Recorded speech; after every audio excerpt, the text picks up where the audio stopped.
Michael is less of a biopic and more a beautifully staged tribute, and as always, I have a few thoughts on this one.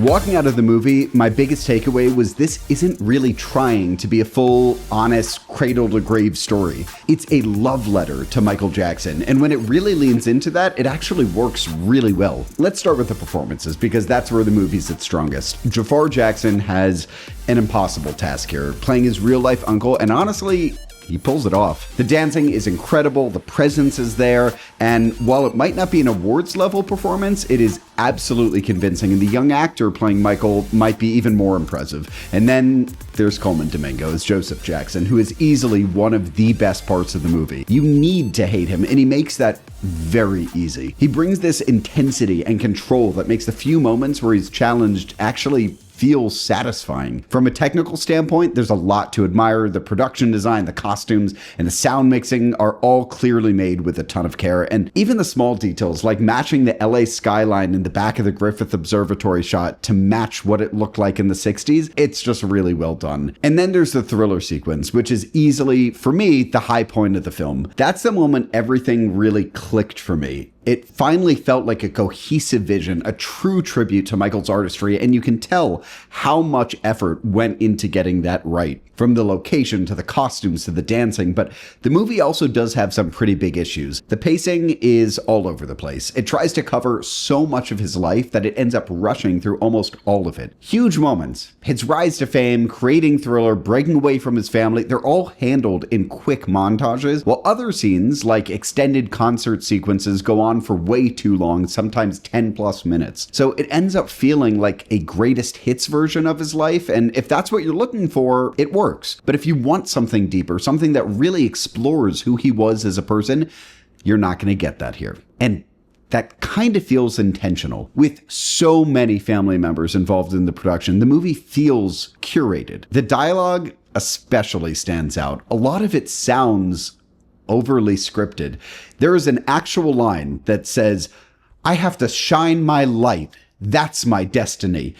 That's a literal line in the movie. It doesn't feel natural. It feels approved. There are also moments that feel oddly placed, like lighter, almost staged scenes of hospital visits that seem inserted more for image than for storytelling. Technically, it's also inconsistent. Some of the visual effects, like his pets, look great, but once you start seeing big crowd scenes like Dodger Stadium, they look surprisingly rough. Early on in the film, there's a state fair sequence, and parts of the concert scenes honestly look like early video game NPCs, which really clashes with how polished everything else is. At the same time, smaller details look great, which makes those rough moments stand out even more. The supporting cast is also really underused in this. You have people like Miles Teller and Mike Myers popping up for some weird reason, but they don't really get much to do. Most of the side characters, they just feel one note with maybe one standout scene each. One interesting choice to me is how the film handles music.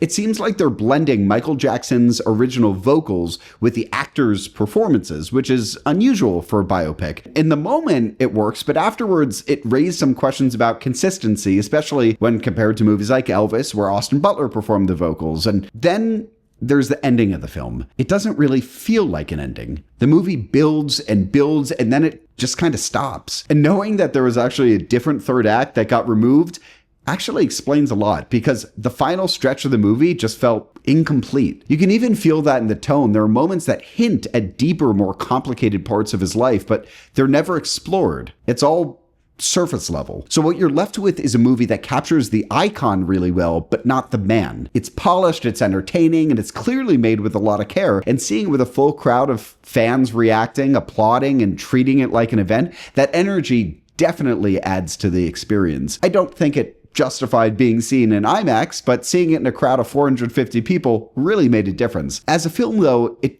just doesn't stand on its own. It feels like the first half of a story rather than a complete one. And based on who produced this movie, I doubt we're going to get a fully realized, more complicated second half. On Letterboxd, I rated this one a 3 out of 5 stars.